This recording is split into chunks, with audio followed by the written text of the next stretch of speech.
Lexers, kali ini kita akan ngebahas sebuah mobil bekas, yaitu adalah Toyota Camry berkode sasis XV50 yang mendapatkan facelift di tahun 2016. Dan unit yang di samping kami ini adalah tahun 2017. Kayak apa mobilnya? Yuk kita lihat.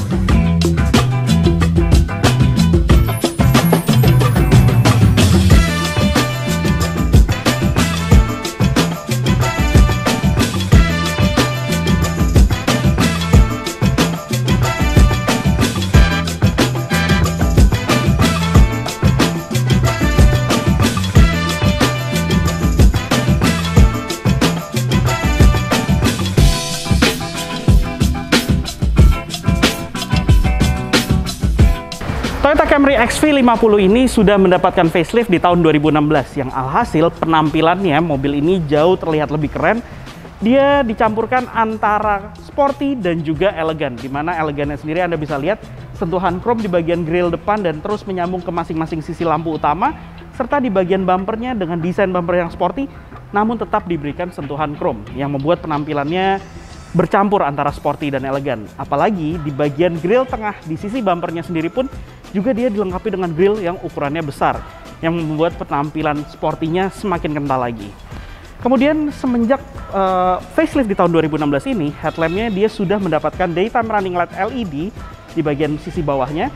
Kemudian sudah dilengkapi dengan proyektor dan juga untuk lampu jauhnya masih menggunakan buah lampu pijar biasa. Begitu juga untuk lampu sen serta untuk lampu fog lampnya. Oke, sekarang kita akan ngebahas ke bagian mesinnya. Untuk mesinnya sendiri, mobil ini dilengkapi dengan mesin berkapasitas 2500 cc dual VVT-i yang mampu memakai ulang. Untuk mesinnya, Camry ini dilengkapi dengan mesin berkapasitas 2500 cc 4 silinder yang berteknologi dual VVT-i. Mesinnya mampu menghasilkan tenaga 181 PS dengan torsi sekitar 230 Nm dan tenaganya itu disalurkan ke roda depan melalui transmisi otomatis 6 percepatan yang hadir juga dengan mode manual. Kemudian untuk sistem pengeremannya, dia sudah dilengkapi dengan ABS, EBD, serta brake assist sebagai standarnya. Penampilan ruang mesin Anda bisa lihat Camry saat ini menjadi jauh lebih rapi lagi karena di sekitar ruang mesinnya ini dia dilengkapi dengan cover plastik. Selain itu sudah ada pegas untuk mempermudah Anda membuka kap mesinnya. Ditambah lagi di bagian firewall dan juga kap mesinnya pun sudah dilengkapi dengan peredaman yang cukup tebal. Penampilan di bagian sampingnya sendiri pun Toyota Camry XV50 facelift ini memiliki kesan yang elegan sekali. Itu dikarenakan adalah sentuhan chrome di sekitar kaca yang ada di keempat daun pintunya, serta di bagian handle pintunya yang mana di sini ada hanya di bagian tengahnya saja. Sentuhannya sebenarnya cukup minimalis, tapi menurut saya cukup efektif membuat mobil ini terlihat mahal. Walaupun memang sudah terhitung mobil ini adalah mobil dari tahun 2017. Selain itu, mobil ini juga punya dimensi panjang yang membuat mobil ini memiliki kelegaan kabin yang cukup baik. Nanti kita akan lihat di bagian dalam kabinnya. Untuk velgnya sendiri, ini adalah 2.5V. Dia sudah dilengkapi dengan velg berukuran 17 inci yang dibalut ban ukuran 215/55. Selain itu, mobil ini juga sudah dilengkapi dengan sistem pengereman disc brake pada bagian depan serta di bagian belakang. Dan keyless entry juga hadir sebagai standarnya pada tipe ini. Sistem pelipatan kaca spion secara elektrik dan sudah dilengkapi dengan lampu sen.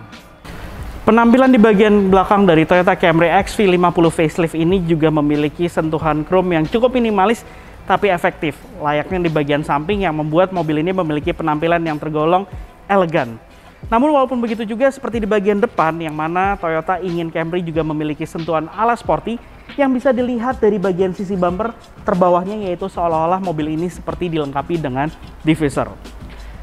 Dan kita berbicara soal lampu belakangnya. Lampu belakangnya sendiri dia punya ukuran yang cukup proporsional untuk bodi mobil ini, di mana di bagian sisi atasnya ini ada sentuhan manis, yaitu reflektor berwarna merah yang ditutupi oleh mika bening seperti ini yang membuat penampilannya terlihat mewah.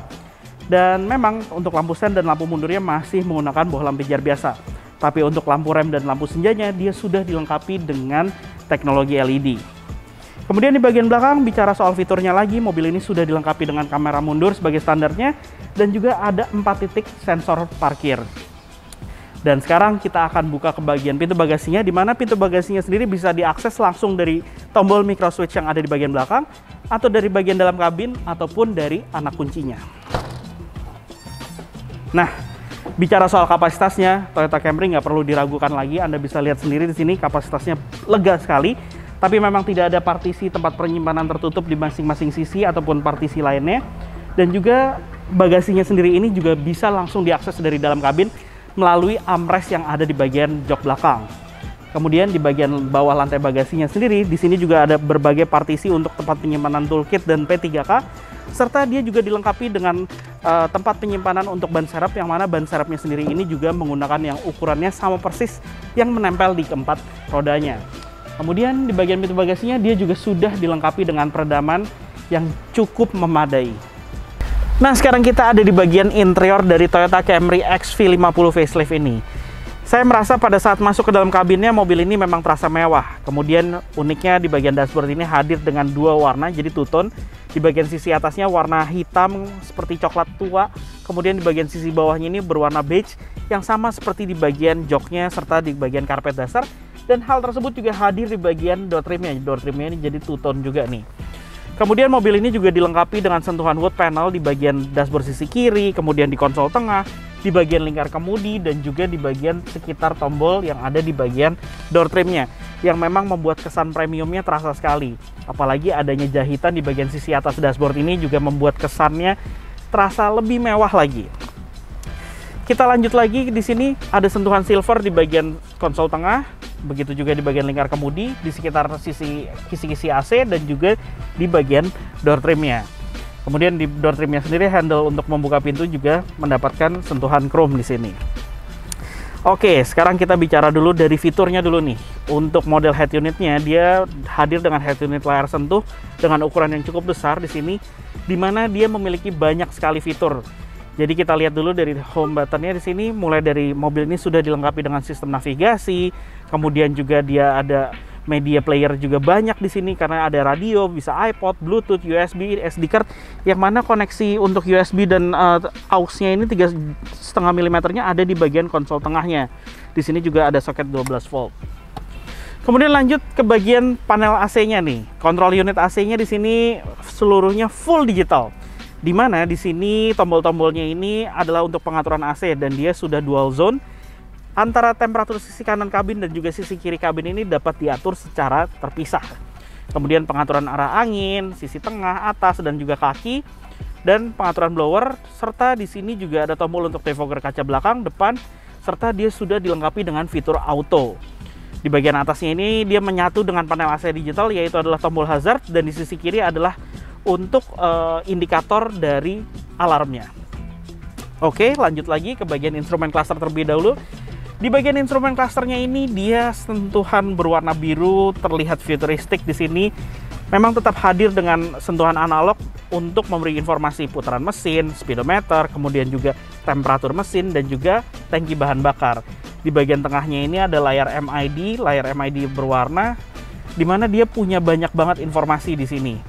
Mulai dari outside temperatur, kemudian posisi tuas transmisi otomatisnya, dan di bawah itu ada odometer yang juga bisa kita ganti ke trip meter menggunakan tombol yang ada di bagian sebelah kanan speedometernya. Kemudian kita lanjut ke bagian MID-nya nih. MID-nya banyak banget.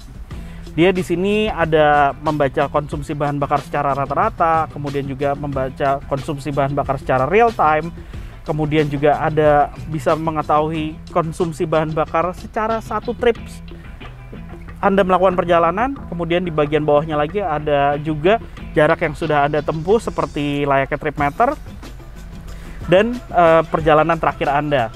Kemudian di bagian kanan di sini juga untuk mengaktifkan cruise control di sini. Kemudian juga apabila ada error code juga ditampilkan di sini, dan ada beberapa pengaturan mobil seperti pengaturan untuk bahasa, kemudian unit, kemudian eco driving mode-nya untuk indikator driving mode, kemudian drive info, ada pop-up display-nya di sini, di mana untuk beberapa pengaturan lainnya. Nah, kemudian kita lanjut lagi ke bagian lingkar kemudi. Di bagian lingkar kemudi ini, di belakangnya sebelah kanan standar tuas lampu sen, di sini menyatu juga untuk pengaturan lampu utama yang sudah dilengkapi dengan fitur auto dan juga untuk menyalakan fog lights-nya. Sedangkan di sisi kiri, dia adalah pengaturan untuk wiper kaca depan, yang mana ada fitur intermittennya, pengatur waktunya, pengatur interval waktu, dan dia sudah dilengkapi dengan rain sensor. Jadi pada saat Anda menyalakan di posisi auto, rain sensor ini akan bekerja dan akan menyalakan wiper secara otomatis apabila di kaca depan sudah adanya hujan. Lanjut ke bagian lingkar kemudi. Di bagian lingkar kemudi di sini, tombol sisi kiri adalah pengaturan untuk audio, di sisi kanan adalah tombol yang mana untuk pengaturan dari MID pada instrumen cluster, dan di sini juga ada tombol untuk mengangkat telepon apabila Anda sudah melakukan konektivitas Bluetooth smartphone Anda ke head unit. Kemudian di bagian bawah juga di sini ada tombol untuk cruise control, jadi pengaturan cruise controlnya secara langsung di sini. Dan di bagian lingkar kemudinya ini ada sentuhan kayu yang membuat rasanya lebih premium, di mana di bagian sisi bawahnya dia dilapis dengan kulit yang terasa sangat mewah sekali di sini. Oke, di bagian kanan ada tombol untuk mengaktifkan dan menonaktifkan sensor parkir, tombol untuk menonaktifkan traction control, tombol untuk engine start stop, dan juga ada 5 slot kosong untuk tombol-tombol di sini. Door trim, tombol power window, dan fitur auto hanya hadir di bagian driver side saja. Pengaturan kaca spion, pelipatan secara elektrik juga menjadi satu di sini tombolnya, tombol door lock dan tombol window lock. Oke, sekarang kita lanjut lagi. Ini karena sebuah Camry fiturnya banyak, jadi sangat banyak yang saya sebutkan. Kemudian mobil ini juga sudah untuk tipe V ini dilengkapi dengan electric seat pada bagian driver side. Pengaturannya banyak, mulai dari slider maju mundur, kemudian juga sudut kemiringan sandaran. Kemudian juga ada lumbar supportnya di sini untuk di bagian punggung. Kemudian juga pengaturan untuk naik turun dari bagian sisi kaki depan dan juga bagian pantat. Kemudian dan fitur electric seat ini juga hadir di bagian sisi passenger seat, di mana ada tombol di sini yang bisa diakses oleh penumpang di bagian belakang untuk memberikan kemudahan dalam melakukan pengaturan agar bisa mendapatkan legroom yang lega untuk penumpang di bagian sisi sebelah kiri. Lanjut lagi di sini ya, kita bicara dulu soal tempat penyimpanan. Tempat penyimpanan banyak. Anda mendapatkan door pocket di masing-masing sisi dan juga cup holder. Tempat penyimpanan terbuka di sini di bagian asbak. Kemudian juga ada 2 buah cup holder lagi di sini. Tempat penyimpanan lagi di sini yang tadi saya sebutkan ada slot untuk USB dan 3,5 mili aux. Dan di bagian armrestnya ini yang berlapis kulit sama persis dengan bagian jok juga dilengkapi dengan tempat penyimpanan yang besar, dan di sini juga ada wireless charging sebagai standarnya. Di sisi atas juga ada tempat penyimpanan kacamata, reading light untuk masing-masing sisi, sun visor yang dilengkapi dengan cermin dan juga lampu penerangan. Tapi sayangnya untuk kaca spion tengah ini masih model konvensional biasa, dan seat belt pun juga bisa diatur ketinggiannya untuk menyesuaikan dengan postur tubuh Anda. Seperti saya bilang tadi, mobil ini punya dimensi yang cukup panjang, dan Anda bisa lihat ini adalah posisi mengemudi saya dengan postur saya hanya 165 cm, tapi saya mendapatkan legroom yang sangat lega sekali di sini.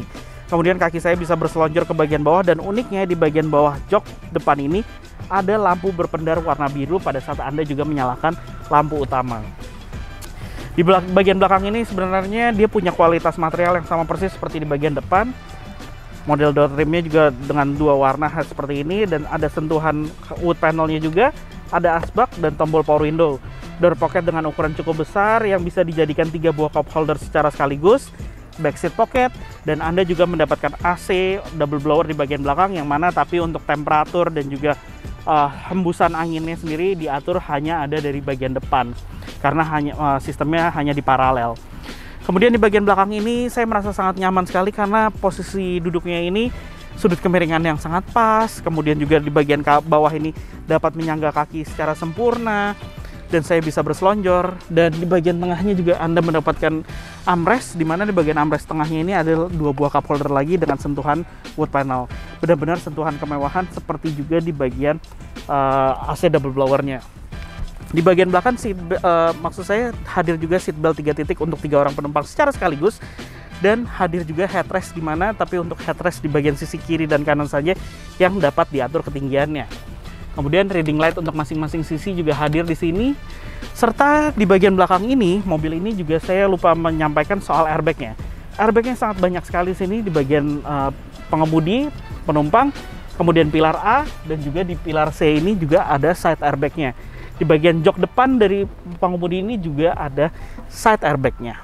Dan bicara soal pajaknya sendiri, unit yang di samping kami ini adalah unit tahun 2017 yang memiliki beban pajak per tahun sekitar 9 jutaan. Untuk harganya sendiri, kebetulan unit ini dijual oleh Olex Autos BSD dengan odometer saat ini adalah 28.000 km dan dijual dengan harga 359 juta yang bisa Anda negosiasikan secara langsung. Jadi tunggu apa lagi? Langsung aja datang ke Olex Autos BSD untuk bisa melihat langsung Toyota Camry yang ada di sini atau mencari mobil bekas berkualitas lainnya. Dadah!